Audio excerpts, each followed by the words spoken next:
Assalamualaikum warahmatullahi wabarakatuh.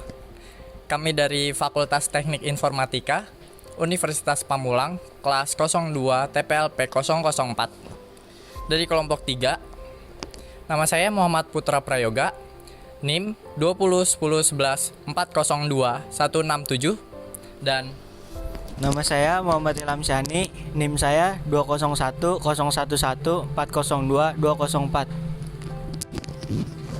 Nama saya Muhammad Fadil, NIM saya 201011402257.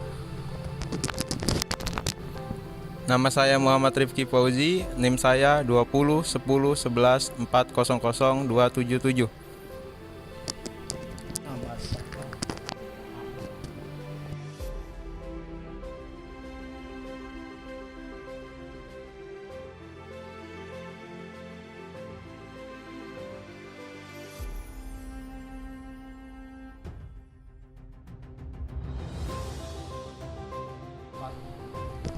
ya jadi tadi teman saya menyebutkan namanya adalah Muhammad Zulkifli Ramadan Hidayah, NIM 201011401704. Ya, kami ingin menjelaskan tentang hak dan kewajiban yang akan dijelaskan oleh Muhammad Ilham Syahrani.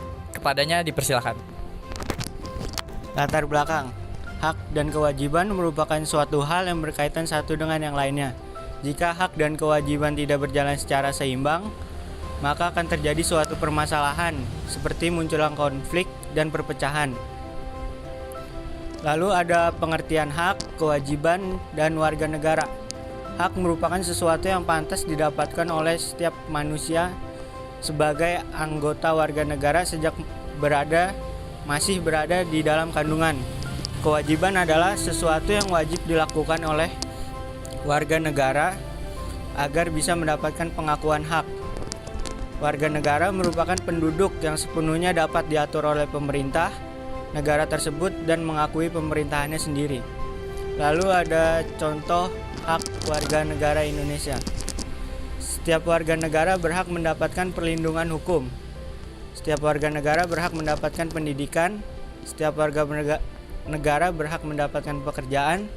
Setiap warga negara berhak memilih, memeluk, dan menjalankan agama yang mereka percayai, serta setiap warga negara memiliki kedudukan yang sama di mata hukum. Contoh kewajiban warga negara. 1. Setiap warga negara memiliki kewajiban untuk berperan serta dalam membela dan mempertahankan kedaulatan negara Indonesia dari serangan musuh.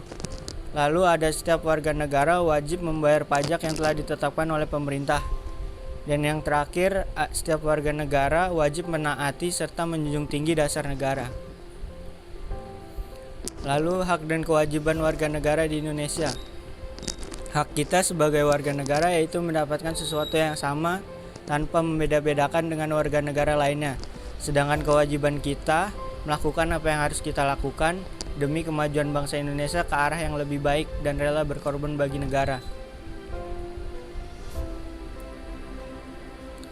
Tanggung jawab warga negara. Tanggung jawab warga negara merupakan pelaksanaan hak dan kewajiban sebagai warga negara dan bersedia menanggung akibat dari permasalahan tersebut.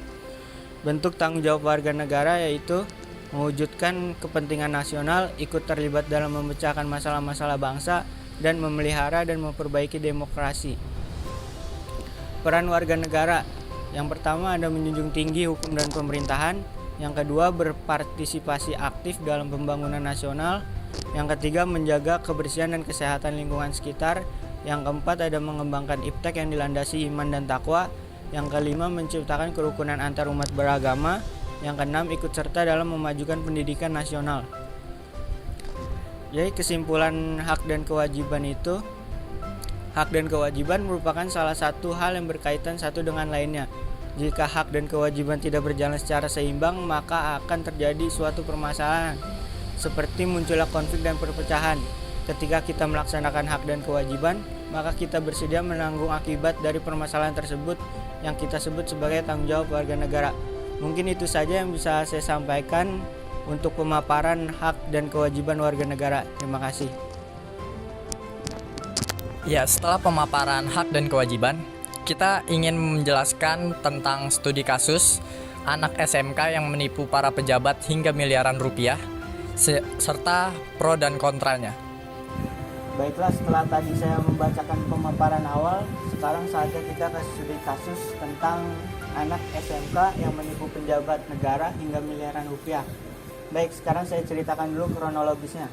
Seorang anak perempuan yang berinisial DS, kelas 12 di SMA Negeri 2 Bengkulu Utara telah menipu penjabat hingga miliaran rupiah dengan total 2,6 miliar. Sebelum menipu penjabat, dia juga telah menipu warga biasa. Ada 100 orang lebih korbannya, dan dari kabar dari salah satu korban, dia awalnya menunjukkan surat yang bertanda tangan di atas materai. Investasi yang dia tawarkan itu bersifat simpan pinjam. Si penipu memberitahu alamat dan data diri dia serta menunjukkan testimoni kepada orang-orang. Nah, jadi dari studi kasus yang saya bacakan di atas pasti menimbulkan pro dan kontra. Di sebelah kanan saya ada kelompok pro dan di sebelah kiri saya ada kelompok kontra. Mereka akan menyampaikan pendapat mereka masing-masing. Silakan untuk pro. Ya, Assalamualaikum warahmatullahi wabarakatuh. Saya dari kelompok pro ingin menjelaskan pendapat saya tentang studi kasus anak siswi SMA yang telah menipu banyak orang, sehingga pejabat pun juga ditipu olehnya sampai miliaran rupiah. Ya, menurut saya investasi itu merupakan kegiatan yang sangat penting dan bagus bagi perekonomian negara. Tapi jika hal itu dilakukan dengan cara yang benar, semenjak adanya kasus ini, para investor harus semakin bijak dan teliti untuk memilih investasi, harus memiliki izin, tidak hanya sembarang menanam modal dan mendapatkan untung yang besar. Karena ketidaktelitian inilah yang semakin maraknya investasi bodong yang merugikan banyak orang.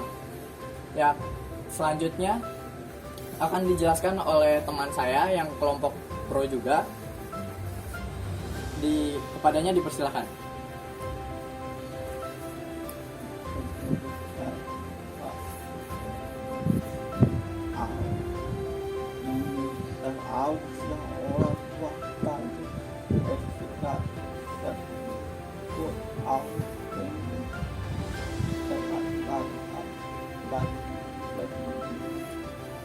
anak yang terjadi manusia dan kembali kayu kita tidak bisa terhalangan aja. Kata beliau, menurut saya tentang studi kasus ini, seharusnya orang tua dari siswi tersebut harus lebih memperhatikan dan membimbing anaknya agar menjadi manusia yang lebih baik lagi. Kita tidak bisa menyalahkan sepihak siswinya saja, tetapi orang tuanya juga harus membimbing anaknya dengan baik dan bijak. Baiklah, itu tadi dari kelompok pro. Sekarang kita lanjut ke kelompok kontra. Silakan. Assalamualaikum warahmatullahi wabarakatuh. Saya dari kelompok kontra ingin berpendapat, menurut saya perbuatan tersebut jelas melanggar aturan yang bisa menyebabkan banyak kekhawatiran yang terjadi terhadap generasi muda. Sejak adanya berita ini, mungkin saja orang lain akan mencontoh perilaku siswi ini untuk mendapatkan uang secara instan. Maka diperlukan penguatan pendidikan kewarganegaraan dan pendidikan terhadap para generasi muda untuk tidak mengikuti perilaku yang tidak terpuji ini. Dan ini dari kelompok kontra juga, dipersilakan. Kalau menurut saya, semenjak ada berita ini, mungkin para peminat investasi di Indonesia mulai kehilangan kepercayaan untuk menginvestasikan uang mereka lagi. Dengan begitu, peminat investasi semakin berkurang dan ekonomi bangsa Indonesia menjadi menurun karena salah satu kasus investasi bodong yang dilakukan siswi SMA asal Bengkulu Utara ini. Hal ini jelas merugikan Indonesia. Baiklah, itu tadi pendapat dari kelompok pro dan kelompok kontra. Sekarang kita lanjut ke pertanyaan. Dari studi kasus tadi pastinya ada muncul beberapa pertanyaan. Di sini kami membuat 2 pertanyaan, yaitu yang pertama, apa yang melatar belakangi siswa tersebut nekat melakukan hal tersebut? Yang kedua, nomor 2, apa pendapat yang bisa kalian berikan mengenai studi kasus tersebut? Ya, sekian penjelasan dari kelompok 3, kelompok kami, tentang hak dan kewajiban, juga tentang studi kasus anak siswi SMA yang telah menipu banyak orang lain termasuk pejabat hingga miliaran rupiah. Ya, mohon maaf apabila ada kata-kata yang salah dan tidak berkenan bagi kalian semua. Kurang lebihnya mohon maaf. Wassalamualaikum warahmatullahi wabarakatuh.